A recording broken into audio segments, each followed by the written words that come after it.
Mr. President, and my esteemed colleagues here in the Senate chambers, I would just ask that you just reflect on what our oath is, the oath to defend the Constitution of both the country and the state. And that Constitution was developed to protect the individual. It wasn't developed to protect institutions or organizations or clubs or businesses. And I know this is a difficult issue to address, and there is no black and white answer. If it was, we'd be done and long gone. And I struggled myself at the beginning of this discussion, but there's no way we can solve the problem of making this good for businesses at the expense of the individual, or good for individuals at the expense of the business. And my fallback and my default position is that I have to defend the rights of the constituents that I represent. And I would just urge you to consider that thought on who you represent and who you need to defend. Now, as a former military aviator,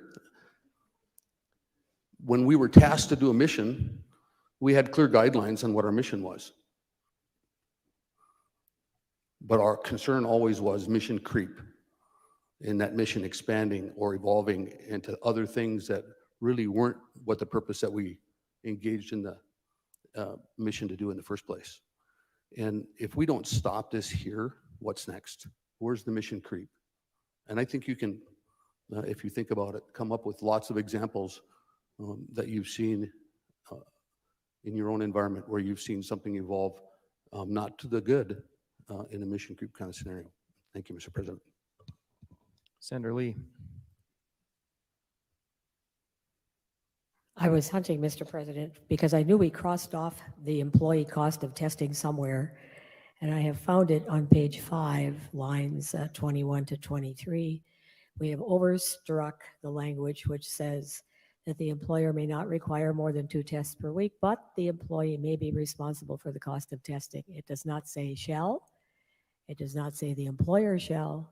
And because it's left up to the employer, that's really the crux of the reason that we're talking about this.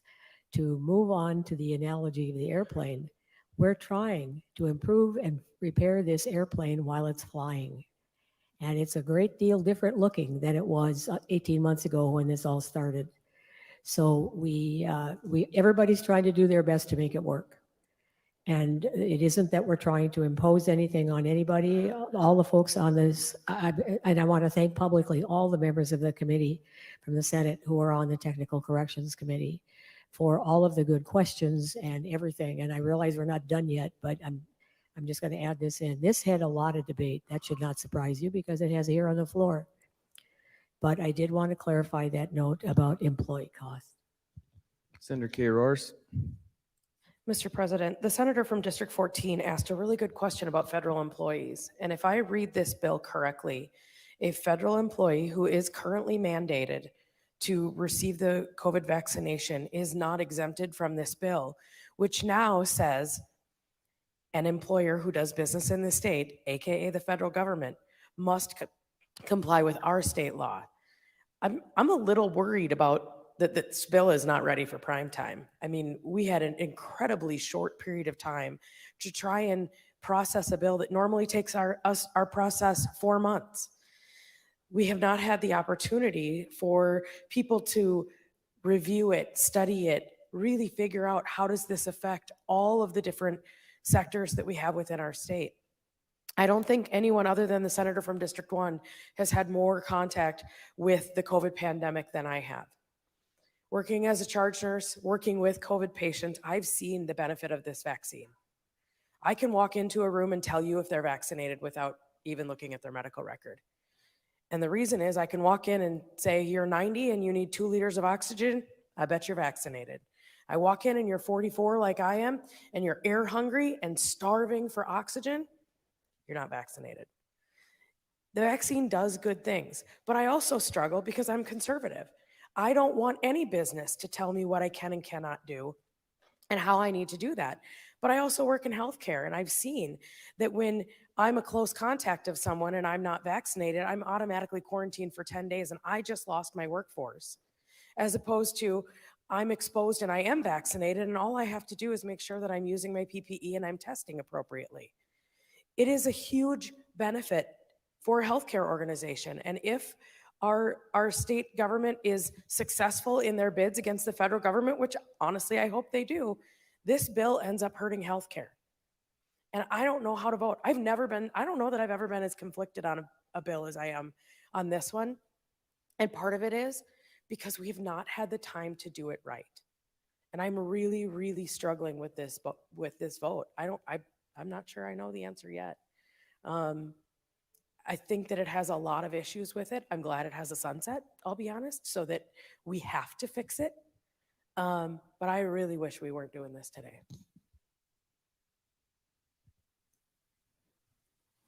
Is there any further discussion? Senator Dever. Well, here I go again. Mr. President, I'm not a medical professional. The only medical training I've received is first aid training in Boy Scouts and the Army. And the only thing that I remember from my first aid training in the Army is that if somebody has a sucking chest wound, take the cellophane wrapper off your cigarettes that came with your C rations and put that over it. I hope that doesn't happen in this debate because I'm not a smoker.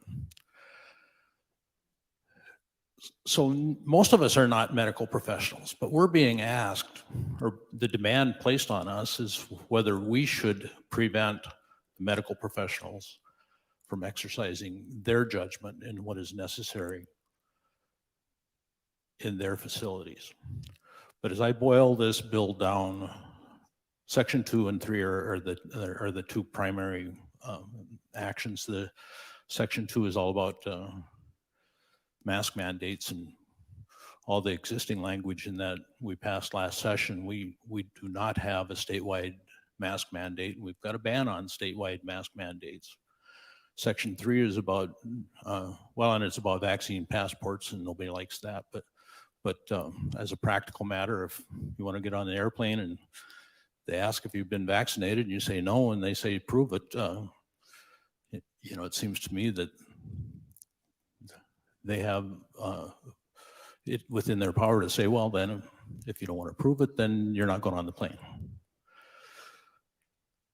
Then we have the vaccine mandate. There is no vaccine mandate applied by either the state government or any of its political subdivisions.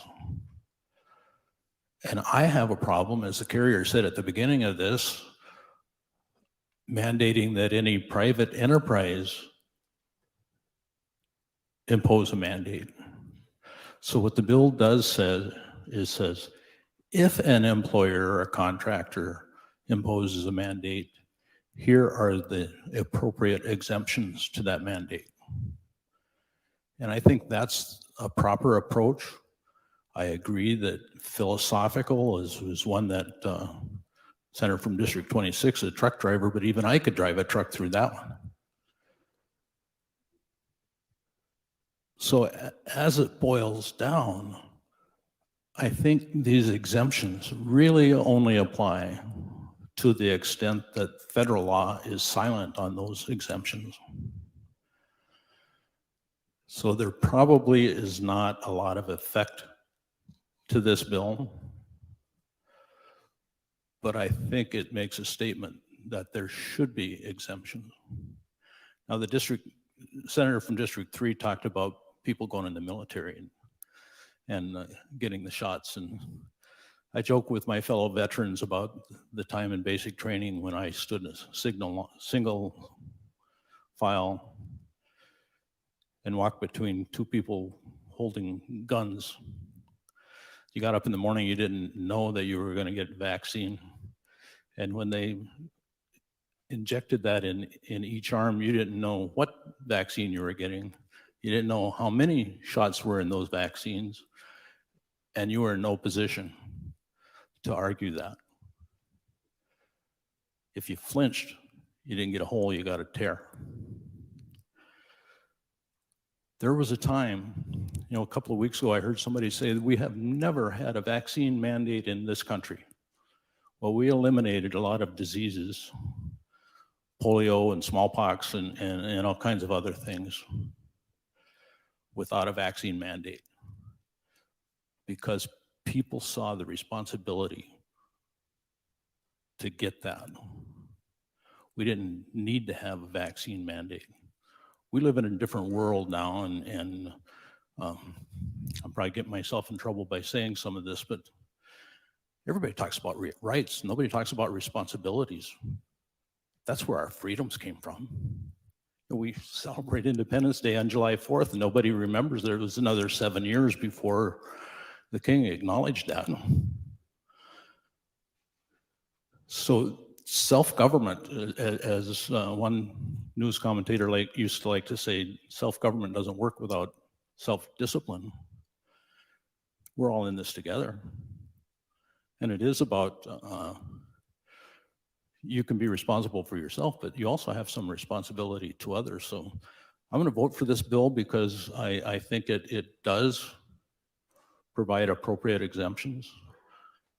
The sunset, I think, does provide that we'll take another look at it when we're perhaps not talking about COVID-19. And another thing about the bill I think I appreciate is that it does restrict it to COVID-19 because hospitals have always required their employees to get the flu shot, but nobody complains about that. So I'm going to go ahead and support this bill. I know we're likely to have another shot at it unless the House concurs with the amendment that's been placed on it. And we'll have further discussion later today. And I wish somebody would stand up and give me the convincing argument one way or the other. Senator Wardner.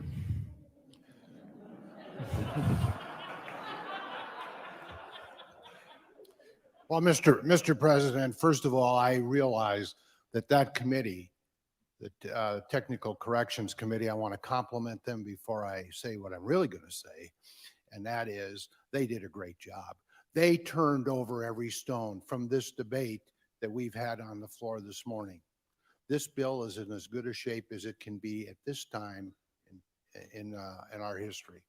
I also want to compliment the chambers on a robust discussion and debate. But Mr. President, I'm calling for the question at 11:06.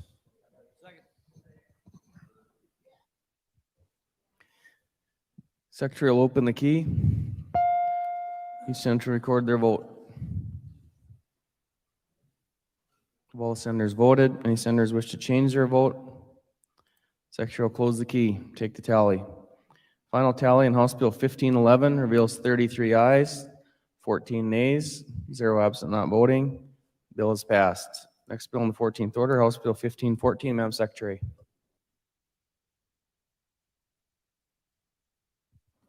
Engrossed House Bill 1514, a bill for an act to create and enact a new section to Chapter 43-12.1, a new section to Chapter 43-15, and a new section to Chapter 43-17 of the North Dakota Century Code, relating to disciplinary actions by the Board of Nursing, Board of Pharmacy, and Board of Medicine, and to provide an effective date.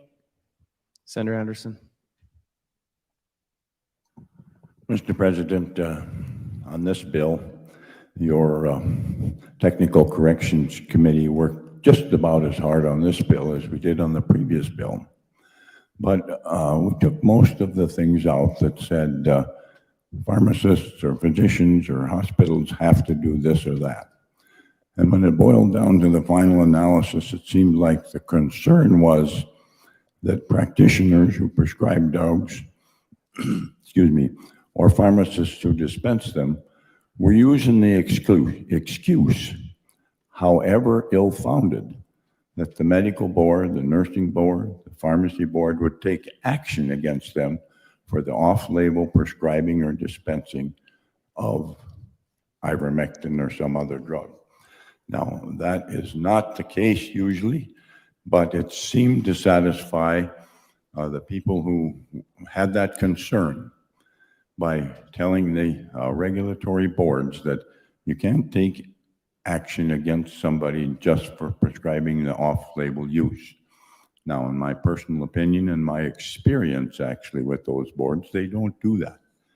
But it did get us here. I didn't like it in the beginning at all.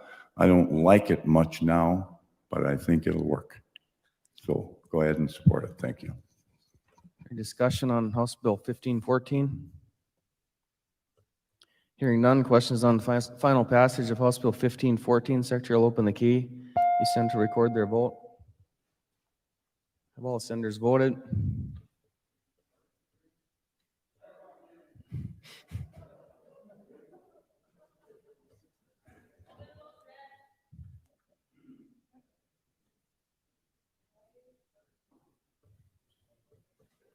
Any senator wish to change their vote? Secretary will close the key, take the tally. Final tally on House Bill 1514 reveals 38 ayes, 9 nays, 0 absent, not voting. Bill is passed. Senator Klein. Mr. President, it looks like the Senate needs to stand in recess till 11:30. I'd move that we stand in recess till 11:30. On the motion of Senator Klein, those in favor say aye. Opposed, nay. Motion carries. Senate will stand adjourned till 11:30.